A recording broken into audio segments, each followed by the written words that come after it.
JLo has made many enemies in her world, with many being those who work for her. They've leaked some awful details about her and shown just how horrible she is. Now, Jilly Liar had been a longtime assistant to JLo before she quit and went to work for Mariah.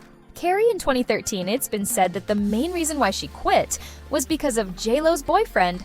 At the time, Casper Smart. Apparently, Casper was allowed to do whatever he wanted in the house, and this included him mistreating the staff members that upset. Jilly, a source told Radar Online, Casper always insisted that Jennifer's staff call him Mr. Smart, and even demanded that Jilly get him drinks. So it appears that JLo let her assistant get disrespected, which is just not okay at all, and it shows what kind of person Shirley is. Then there's a time when she got everyone to turn on her longtime makeup artist Scott Barnes. There had been a leak on JLo's team as they exposed to the press that JLo was planning on getting married to Mark Anthony. Now, JLo claimed that Scott was one of the employees who betrayed her, so she fired him and made everyone ignore him. The thing was, they never asked him about it, though. They just fired him now. During an interview on the Jeff Pope Show, he claimed that he didn't know anything about the wedding and wasn't the leak, but JLo's team still shunned him. Scott said, "Nobody would talk to me. It was like I had the plague then." When the truth came out that Scott did not leak the news or even know about the wedding ahead of time, he received a phone call from Jen, who Scott claims said the following. It was like, "Hey, it was a big misunderstanding. We have a lot of stuff coming up and I really miss you. So let's just get back to work."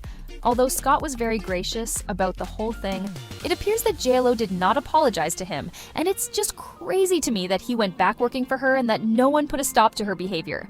Now, near the end of last year, Elon Musk was speaking on the Joe Rogan Experience when he began talking about JLo's criticism of their recently elected president, and his remarks about Puerto Ricans. Elon then brought up JLo's personal history with Diddy, as she dated him from 1999 to 2001, and he said JLA was like his ex-girlfriend. And now, all of a sudden, she's warning people about this person, but how many people did she warn about Diddy? Oh, zero. Maybe we shouldn't trust her opinion. Headed people in the music industry had to know that Diddy was doing these things. Where is that accountability? They had to know.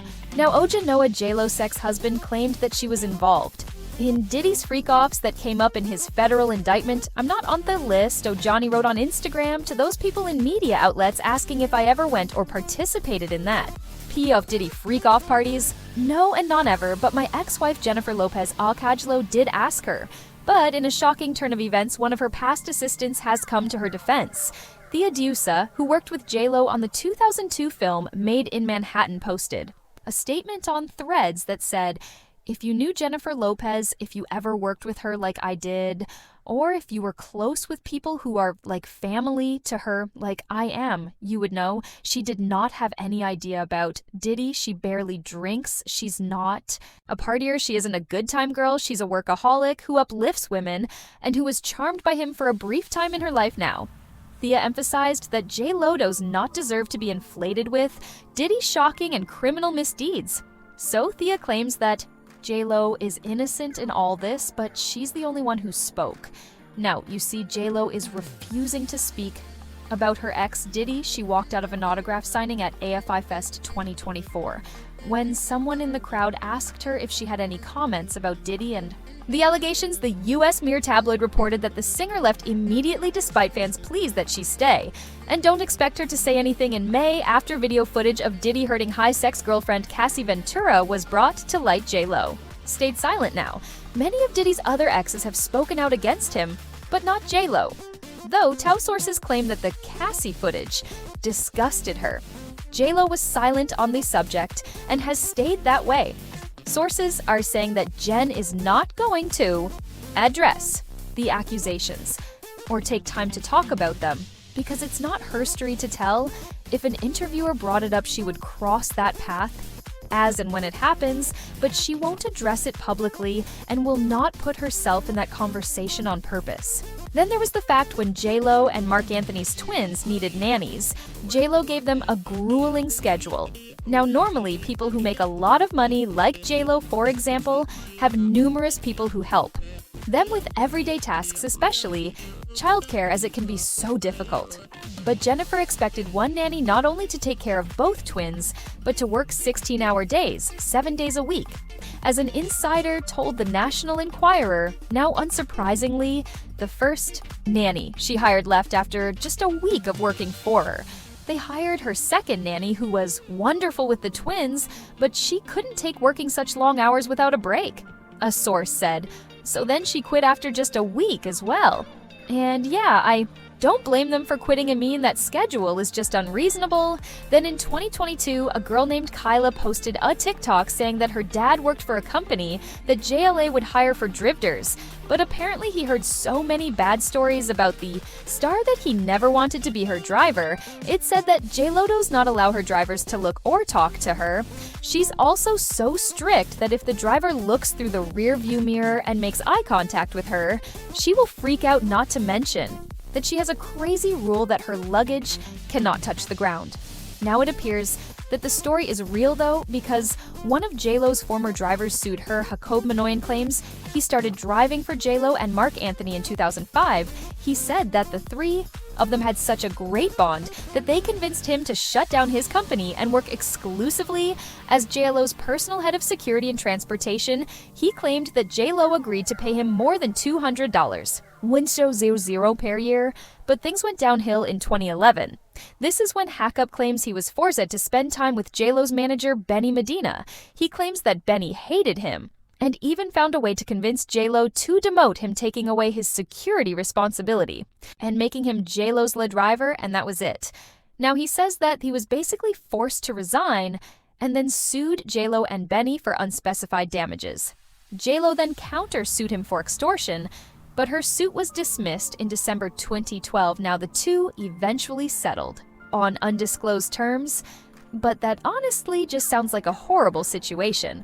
And finally, one of JLo's backup singers, Julia Wang, posted on TikTok how horrible it was to work with the star. She said she was so mean to her backup singers.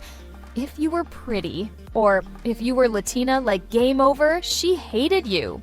Julia also said that JLo refused to talk or even look at any of the singers during their rehearsals, except for an occasional eye roll or scoff, which is just crazy. She acted like a bully.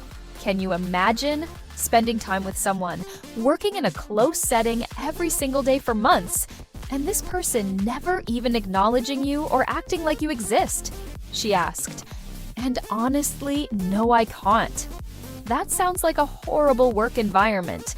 Now she also shared that JLo changes the way she acts when there are men present, and Julia added that she only treats the women poorly because she views them as competition. It seems like if you have anything to do with JLo, it would just be horrible. One of JLo's past Jennifer, Lopez ex-assistant, confirms ties to Diddy assistants has come forward and addressed JLo's involvement in Diddy's crime ring. And let me tell you, it's not what you think at all. Theodosia, who worked with JLo on the 2002 film Made in Manhattan, posted a statement on Threads recently that said, if you knew Jennifer Lopez, if you ever worked with her like I did, or if you were close with people who are like family to her, like I am, you would know. She did not have any idea about Diddy. She barely drinks. She's not a partier. She isn't a good time girl.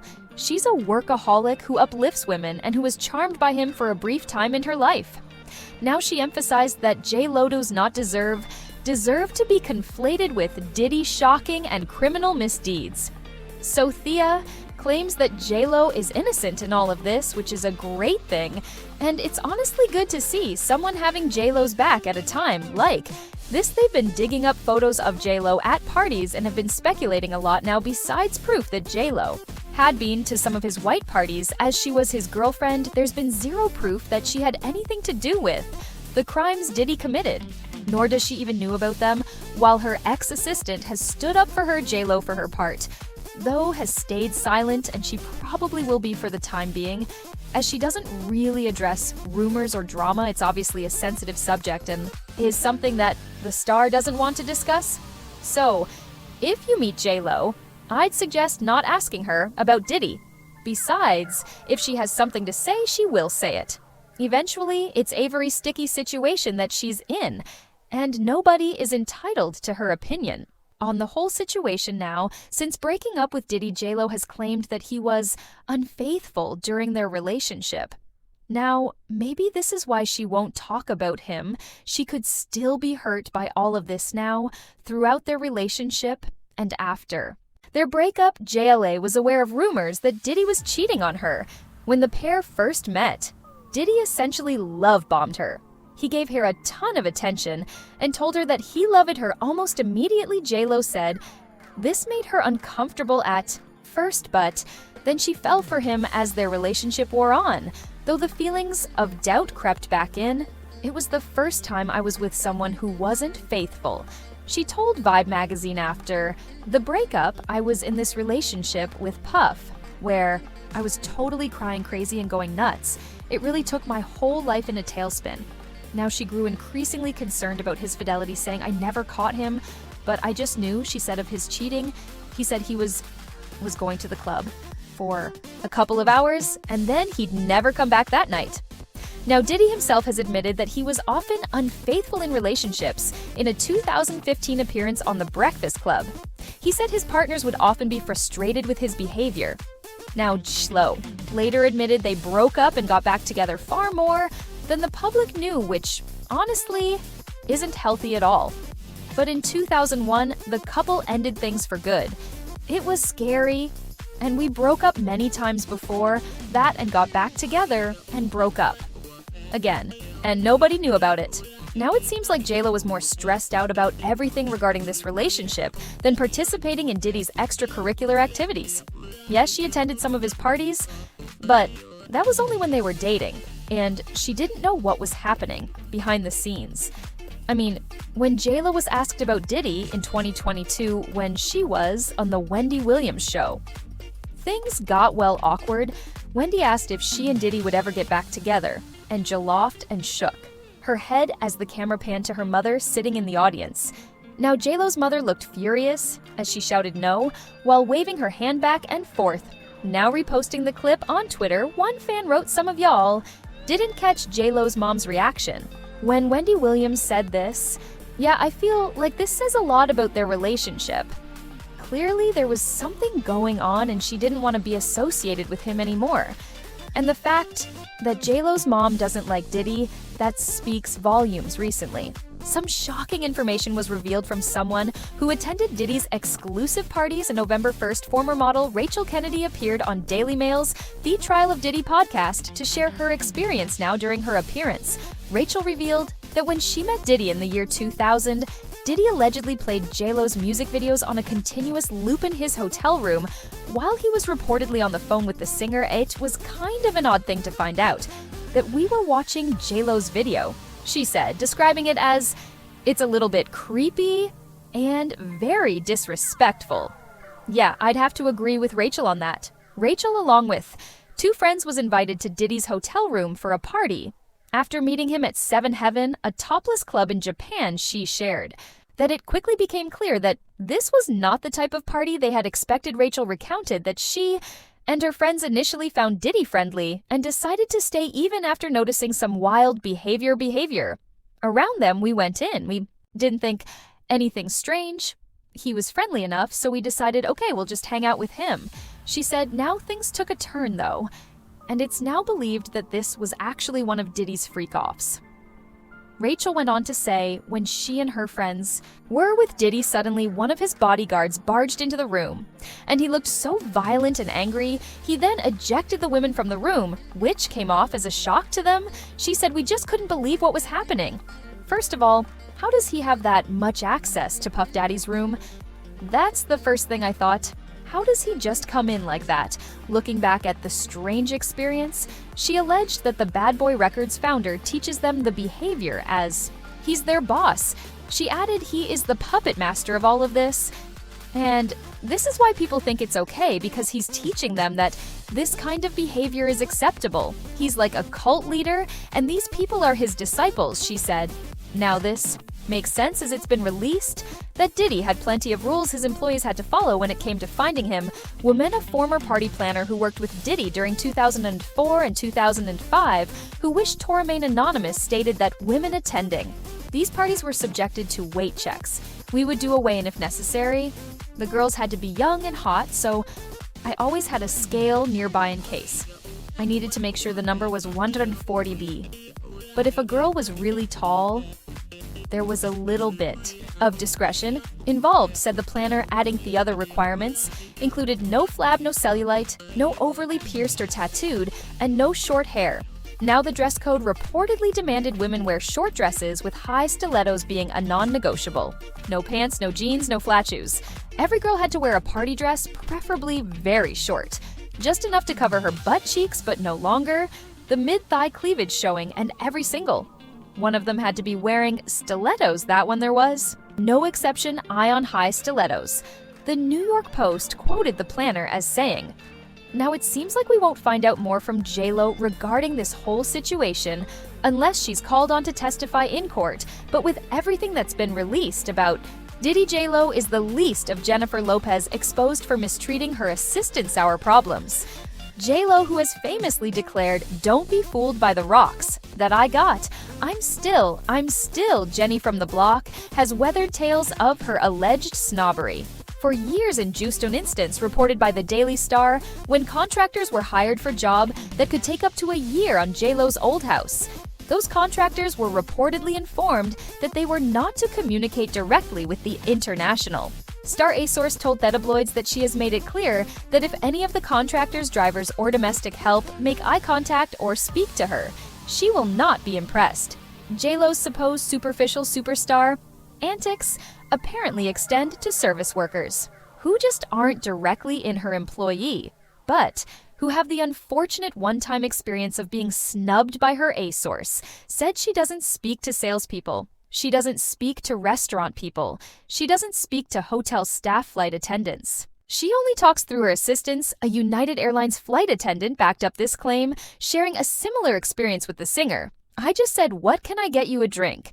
But Jennifer refused to even acknowledge them. They added that she turned her head away and told her personal assistant, 'Please tell him I'd like a D Coke and lime.' She would even look at me now." According to the sources I found, Jennifer has an extreme thing about people looking at her other than when she's on stage, then everybody's got to look at her otherwise if small unimportant people look at her and God forbid open their little unimportant NSC to speak to her.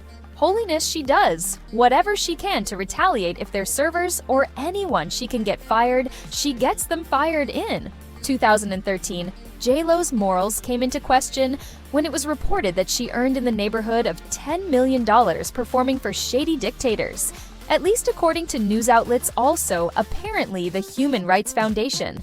And a lot of folks were very critical of J-Lo's decision to put on appropriate performance in Turkmenistan stand for the president at the time, whose government allegedly restricted free speech and imprisoned those who spoke against the nation's alleged corruption. J-Lo's then publicist Mark Young issued a response, however, and the statement made J-Lo's team appear super really ill-informed. They said this was not a government-sponsored event or political in nature. The event was vetted by her reps had there been knowledge of human rights. Issues of any kind, Jennifer would not have attended. Well, that statement probably didn't go over well considering how Human Rights watches. Rachel Denver, Deputy Director for Europe and Central Asia Division, explained that J-Lo's team didn't have to dig deep for information that would have revealed the controversy surrounding the whole presidential leadership corruption stuff. It was something even J-Lo herself could have discovered. Denver literally said, "Just do a few Google clicks, look up the Human Rights record, it's right there. It's easy to find." Well, 2 months after the backlash, Young was fired from J-Lo's team with the whole fiasco going boom in everybody's face was a possible. Young eventually took the fall for what appeared to be some blame shifting after the fact, I think. So Forbes credits makeup artist Scott Barnes with creating the signature technique that became Lopez's iconic glow, which in turn became the preferred look of the era. In the early 2000s, the makeup artist has worked with J-Lo since the year 2000, whether was serving as J-Lo's personal makeup artist for her role in 2019's Hustlers or for the Super Bowl performance or whatever it may be.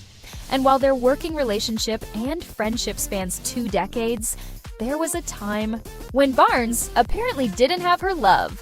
Barnes spilled the beans during an interview on the Jeff Probst show after rumors circulated that Barnes and two others leaked plans of J.Lo and Anthony's secret marriage. J.Lo's team shunned him. He said nobody would talk to me. It was like I had some sort of disease when the truth came out that Barnes did not like the news or even know about the wedding ahead of time. He received a phone call, presumably from J.Lo, whom Barnes claimed said the following. It was like, hey, it was a big misunderstanding. You know, we have a lot of stuff coming up, and I really miss you, so let's just get back to work.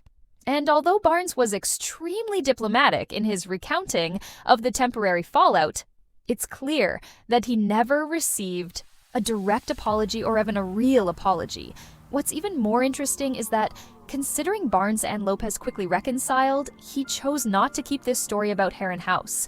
So I guess he's the one person she didn't have signed an NDA. Hawk Manoukian began chauffeuring J.Lo and her then-husband Mark Anthony around in 2005 before eventually being promoted to Lopez's staff full-time as her personal head of security and transportation in early 2011, at least according to TMZ. By September of that year, Manoukian was gone from J.Lo's staff, after which he filed a lawsuit for breach of contract and wrongful termination against J.Lo, her company New York Productions, and manager Benny Medina. Manoukian claimed his agreement with J.Lo included a $72,000 yearly salary with additional production pay, potentially increasing his compensation to $200,000 grand per year.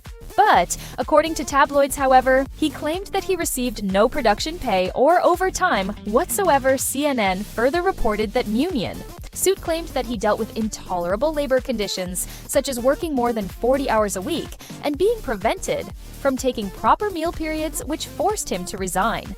J.Lo filed a countersuit seeking a minimum of $20 million in damages, claiming the former driver was allegedly blackmailing her for $2.8 million as he threatened to expose private information he overheard when chauffeuring her.